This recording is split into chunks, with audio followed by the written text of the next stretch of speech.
दोपहर की झुलसा देने वाली गर्मी हवा मानो अंगारों की तरह चेहरे पर पड़ रही थी।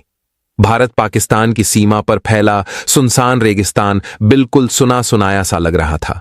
दूर तक सिर्फ रेत, कंटीले तार और ऊंची चौकियों पर सतर्क खड़े जवान। ऐसे माहौल में कोई भी हल्की सी हलचल भी दिल की धड़कन बढ़ा देती है। इसी बीच एक जवान ने अचानक चीख कर कहा, ओए, उधर देखो, कोई आ रहा है। बाकी सैनिक तुरंत सतर्क मुद्रा में खड़े हो गए। दूर रेत के धुंधलके में भेड़ों का एक झुंड दिखाई दे रहा था और उनके पीछे बस एक छोटी सी परछाई। नाजुक कद, हाथ में पतली सी लाठी और उम्र शायद मुश्किल से 10 साल। जवानों की आंखें सिकुड़ गईं। कौन है यह? बच्ची या किसी चाल का हिस्सा?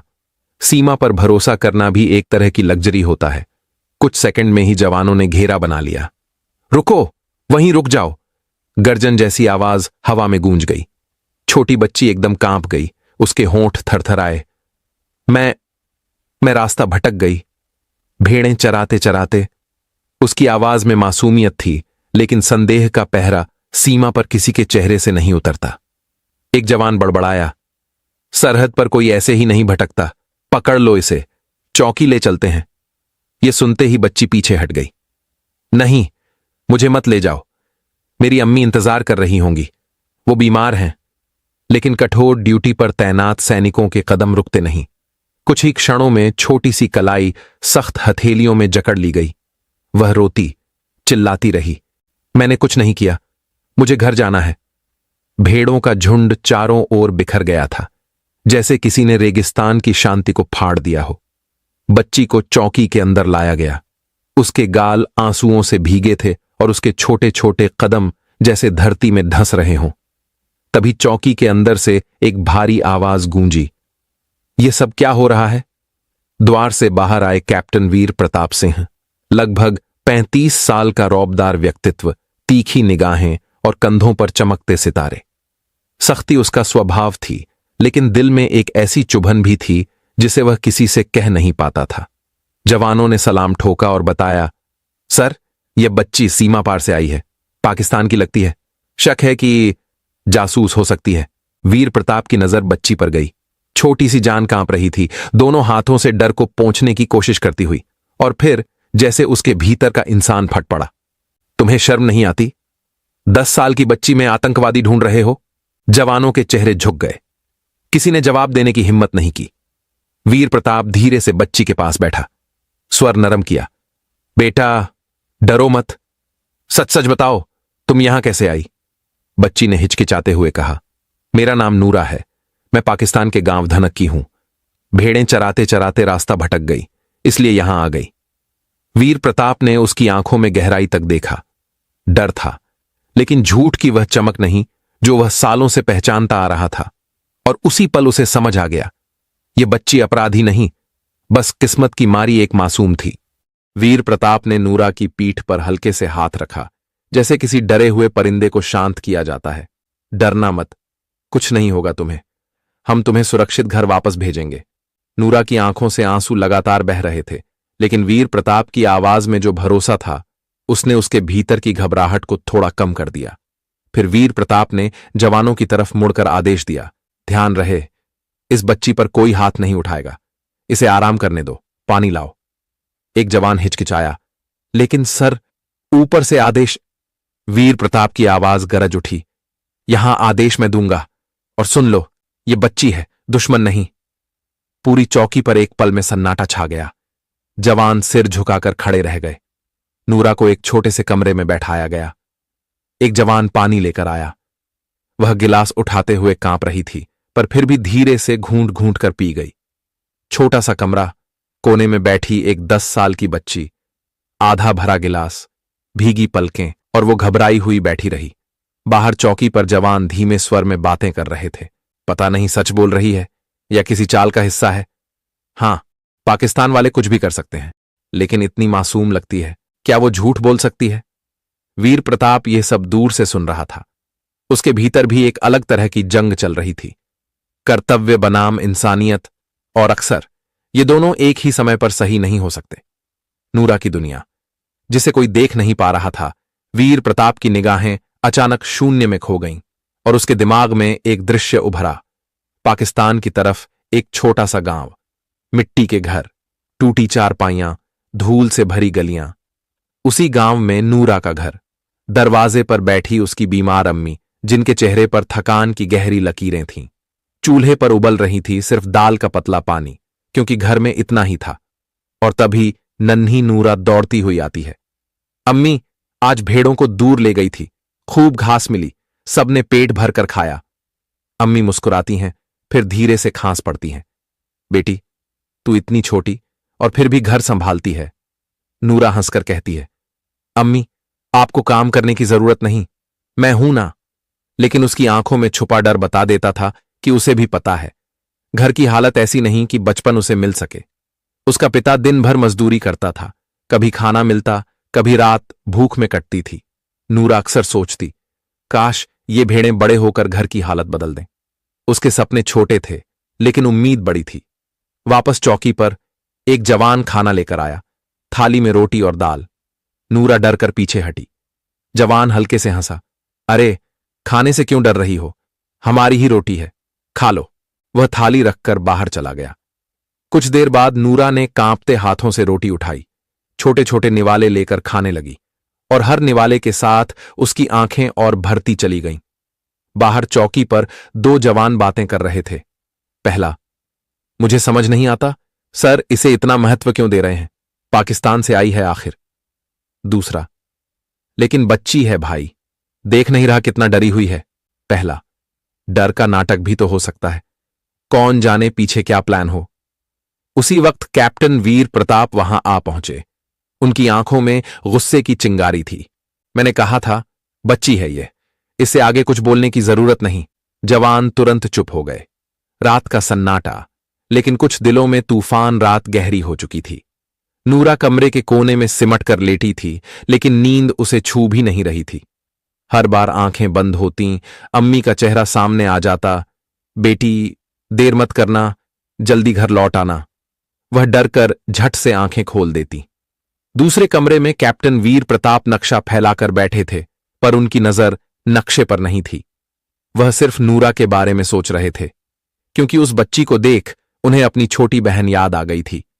वह बहन जो सालों पहले खेलते खेलते इसी सरहद को पार कर गई थी और पाकिस्तान से कभी वापस नहीं आई। वीर प्रताप ने मुट्ठी कस ली। काश मैं उसे रोक पाता। आज जब उन्होंने नूरा को देखा तो ऐसा लगा जैसे किसी ने पुराने जख्म पर हल्का सा मरहम रख दिया हो। एक सैनिक के भीतर जो दर्द दफन था, यह मासूम बच्ची अनजाने में उसे फिर से इंसान बना रही थी। सुबह की पहली ठंडी हवा का झोंका सरहद की चौकी पर पसरा तनाव कुछ देर के लिए हल्का कर देता है। जवान चाय के घूंट लेते हुए अपनी थकान मिटा रहे थे, तभी कमरे का दरवाजा धीरे धीरे खुला। छोटी सी नूरा बाहर आई। आंखों के कोनों में रात की बेचैनी अब भी छिपी थी, लेकिन उसके कदम पहले से कम कांप रहे थे। एक जवान ने मुस्कुराते हुए उसकी ओर हाथ बढ़ाया। लो, ये बिस्कुट खा लो। नूरा ने पहले झिझक कर देखा, फिर धीरे धीरे हाथ आगे बढ़ाया। जैसे ही उसने बिस्कुट पकड़ा, उसके चेहरे पर हल्की सी मुस्कान तैर गई, बहुत हल्की लेकिन सच्ची। दूर खड़े वीर प्रताप ने यह सब देखा और अनजाने में उनकी आंखों में भी नरमी उतर आई। बच्ची का डर मिटा नहीं था, पर उसकी मासूम मुस्कान किसी कठोर पत्थर को भी मुलायम कर सकती थी। नूरा बाहर की ओर बढ़ी, हाथ में वही पुरानी घिसी हुई लाठी जो उसके लिए किसी दोस्त की तरह थी। एक जवान मजाक में बोला, अरे छोटे, यहां भी भेड़ें ढूंढ रही हो क्या? बाकी जवान खिलखिला पड़े, पर नूरा चुपचाप खड़ी रही। उसकी आंखें कहीं दूर, बहुत दूर टकटकी लगाए थीं। वीर प्रताप ने यह बदलाव तुरंत भांप लिया। वह धीरे से उसके पास गया और पूछा, बेटा क्या देख रही हो? नूरा ने उगते सूरज की ओर इशारा किया। अम्मी कहती थीं, जब सूरज उगता है अल्लाह नई उम्मीद भेजता है। उस एक वाक्य ने वीर प्रताप के दिल में हलचल पैदा कर दी। इतनी छोटी उम्र और इतनी गहरी बातें। कभी कभी कुछ शब्द इंसान को उन दिनों में वापस ले जाते हैं जो वह भूलना चाहता है या कभी भूल ही नहीं पाता। और वीर प्रताप के भीतर एक पुरानी कहानी जाग उठी। रेगिस्तान का वही रंग, वही हवा, वही सुनसान सुबह। बस उस समय वीर प्रताप एक छोटा बच्चा था और उसके साथ होती थी उसकी नन्ही बहन जोया। जोया गोरी, हंसमुख, आंखों में सपने समेटे एक प्यारी बच्ची। वीर प्रताप और जोया दिन भर रेत के टीलों पर खेलते, कभी पतंगें उड़ाते, कभी ऊंट की सवारी करते, कभी रेत के महल बनाते। उनकी मां हंसकर कहती थीं, वीर प्रताप, तू बड़ा होकर फौजी बनेगा, और जोया तेरी शेरनी बहन। वीर प्रताप गर्व से सीना चौड़ा कर देता और जोया खिलखिलाकर हंसती रहती। लेकिन किस्मत की रेत कब कहां खिसक जाए, किसी को नहीं पता। एक शाम सीमा पार किसी पाकिस्तानी गांव में शादी थी। ढोल और गीत की आवाजें दूर तक आ रही थीं।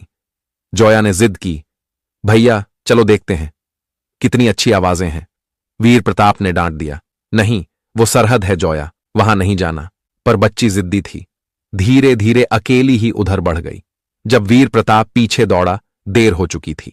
वीर प्रताप चिल्लाता रहा, जोया, जोया, लेकिन बंदूकों की आवाज और सख्त चेहरों ने उसकी पुकार को निगल लिया। उस दिन के बाद जोया कभी वापस नहीं आई। और आज नूरा को देखकर वीर प्रताप को अपनी खोई हुई बहन की वही मासूम आंखें बार बार याद आ रही थीं। धीरे धीरे चौकी की हवा बदलने लगी। नूरा जवानों के करीब आने लगी थी। कभी बिस्कुट ले लेती, कभी चाय में दूध मांग लेती। उसकी छोटी छोटी हरकतें सबके दिल पिघला देती। एक जवान ने पूछा, बेटा तुम्हें डर नहीं लगता यहां? नूरा ने धीरे से सिर उठाकर कहा, डर लगता तो है, पर अम्मी कहती थीं, अच्छे लोग हर जगह होते हैं, बस पहचानना आना चाहिए। ये सुनते ही जवानों की बातें रुक गईं। उनकी आंखों में एक ऐसा सन्नाटा छा गया जिसमें सिर्फ मासूमियत बोल रही थी। वीर प्रताप ये सब दूर खड़ा सुन रहा था। उसके अंदर अजीब सी शांति और दर्द एक साथ उमड़ रहे थे। शाम ढल चुकी थी। वीर प्रताप अकेला चौकी की छत पर बैठा खाली आकाश देख रहा था। तभी नूरा धीरे से उसके पास आई और उसके पास बैठ गई। क्या हुआ, आप उदास क्यों हैं? वीर प्रताप चौंक गया। मुस्कान छुपाते हुए बोला, कुछ नहीं बेटा, बस पुराने दिनों की याद आ गई। नूरा ने उत्सुकता से पूछा, आपकी भी अम्मी है? वीर प्रताप का गला भर आया। हां, थी, और एक छोटी बहन भी। नूरा तुरंत बोली, आपकी बहन कहां है? वीर प्रताप ने आसमान की ओर देखा, गहरी सांस ली। कहीं इसी सरहद के उस पार। नूरा चुप हो गई। उसकी आंखों में असंख्य सवाल तैर रहे थे, पर वह कुछ नहीं बोली। बस धीरे से वीर प्रताप का हाथ थाम लिया। वीर प्रताप की आंखें भर आईं, पर उसने खुद को संभाल लिया। फिर वह झुककर नूरा के सामने बैठा और कहा, बेटा अब तुम्हें डरने की कोई जरूरत नहीं है। यहां कोई तुम्हें नुकसान नहीं पहुंचाएगा। और उस पल दो टूटे दिलों का दर्द एक दूसरे के लिए ढाल बन गया। नूरा ने डर के मारे कांपते हुए दोनों हाथ जोड़ दिए। उसकी सूखी आंखों में आखिरी उम्मीद की चमक थी। मुझे बस मेरी अम्मी के पास भेज दो, वो मेरा इंतजार कर रही होंगी। उसकी ये एक पंक्ति जैसे चौकी की सख्त हवा को नरम कर गई। जवानों की आंखों से भी संदेह का रंग हल्का पड़ने लगा। पर तभी रेडियो अचानक चरमराया, कैप्टन वीर प्रताप तुरंत मुख्यालय रिपोर्ट करें। संदेश छोटा था, लेकिन उसमें छिपा दबाव वीर प्रताप साफ समझ गए। नूरा का भविष्य अब सिर्फ उनके हाथ में नहीं रहा था। वो झुककर बोले, डरना मत, मैं तुम्हें अकेला नहीं छोड़ूंगा। लेकिन अंदर ही अंदर वह खुद जानता था, अब मामला उलझने वाला था। मुख्यालय पहुंचते ही एक वरिष्ठ अफसर ने बेहद सख्त आवाज में कहा, कैप्टन, सीमा पर मिली बच्ची कोई मामूली बात नहीं, ये जासूसी का हिस्सा भी हो सकती है। इसे तुरंत इंटेरोगेशन यूनिट को सौंप दो। वीर प्रताप के कदम ठिठक गए। सख्त वर्दी के बावजूद दिल की धड़कन इंसानियत की तरफ खिंचने लगी। उन्होंने धीरे से कहा, सर, वो सिर्फ एक बच्ची है, 10 साल की। हम उसे शक से नहीं, इंसानियत से भी देख सकते हैं। कमरे में एकदम सन्नाटा छा गया। वरिष्ठ अफसर की मुट्ठी टेबल पर पड़ी। कैप्टन, ड्यूटी देश से होती है, दया से नहीं। सरहद पर नरमी कमजोरी बन जाती है। वीर प्रताप की पलकों के किनारे भारी हो गए। मन ही मन वह सोच रहे थे, क्या सच में वर्दी पहनकर इंसान रहना भूल जाना पड़ता है? क्या मेरी छोटी बहन भी कभी ऐसे ही शक का शिकार हो सकती थी? उसी वक्त बाहर से एक चीखती हुई आवाज आई, मुझे अम्मी के पास जाना है, मुझे घर जाना है। नूरा की यह पुकार जैसे किसी ने उनके दिल में छुरा घोंप दिया हो। वीर प्रताप बाहर निकले। नूरा चौकी के कोने में बैठी थी। दोनों हाथों से आंसू पोंछती हुई। हर बार उसकी यही आवाज, मुझे घर जाना है, मुझे अम्मी के पास जाना है। वीर प्रताप का दिल जवाब देने लगा, अगर यह मेरी बहन होती क्या मैं इसे भी यूं ही छोड़ देता? तभी अधिकारी ने अंतिम आदेश सुनाया, बच्ची को पाकिस्तान की सेना के हवाले कर दो। ये आदेश है कैप्टन वीर प्रताप। तुरंत कमरे का माहौल ठंडा पड़ गया। वीर प्रताप ने धीरे से गहरी सांस ली और खड़े हो गए। सर, मैं फौजी हूं, ड्यूटी मेरा फर्ज है, लेकिन मैं इंसान भी हूं। इंसानियत मेरी आत्मा का फर्ज है। यह बच्ची दुश्मन नहीं, सिर्फ अपनी मां की गोद में लौटना चाहती है। कुछ पल की चुप्पी के बाद वरिष्ठ अधिकारी बोले, ठीक है कैप्टन, तुम्हारी इंसानियत को एक मौका देते हैं। बच्ची को सरहद तक छोड़ आओ, लेकिन अगर कुछ भी गलत हुआ जिम्मेदारी सिर्फ तुम्हारी होगी। वीर प्रताप की आंखों में पहली बार राहत की नमी उतरी। शाम ढल रही थी। कंटीले तारों के दोनों ओर जवान, बंदूकें और चुप्पी का पहरा। वीर प्रताप ने नूरा का हाथ थामा। वो धीरे से बोली, आप मुझे सच में अम्मी के पास छोड़ देंगे? वीर प्रताप मुस्कुराए, झुककर बोले, हां बेटा, अब तुम कभी अकेली नहीं होगी। धीरे धीरे दोनों सरहद की रेखा तक पहुंचे। पाकिस्तान की तरफ से भी अफसर खड़े थे। औपचारिक बातें हुईं, दस्तावेज देखे गए।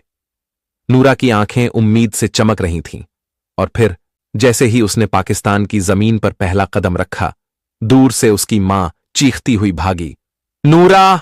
अगले ही पल मां बेटी एक दूसरे से लिपट कर रो पड़ी। वो दृश्य इतना सच्चा था कि कई भारतीय जवानों की आंखें भी भर आईं। नूरा ने जाते जाते मुड़कर वीर प्रताप को देखा, आवाज धीमी पर दर्द से भरी, अल्लाह आपको खुश रखे अंकल, आप मेरे लिए फरिश्ते हो। वीर प्रताप ने बिना कुछ कहे सलाम ठोक दिया। उसकी आंखें भीगी थीं, पर दिल हल्का था।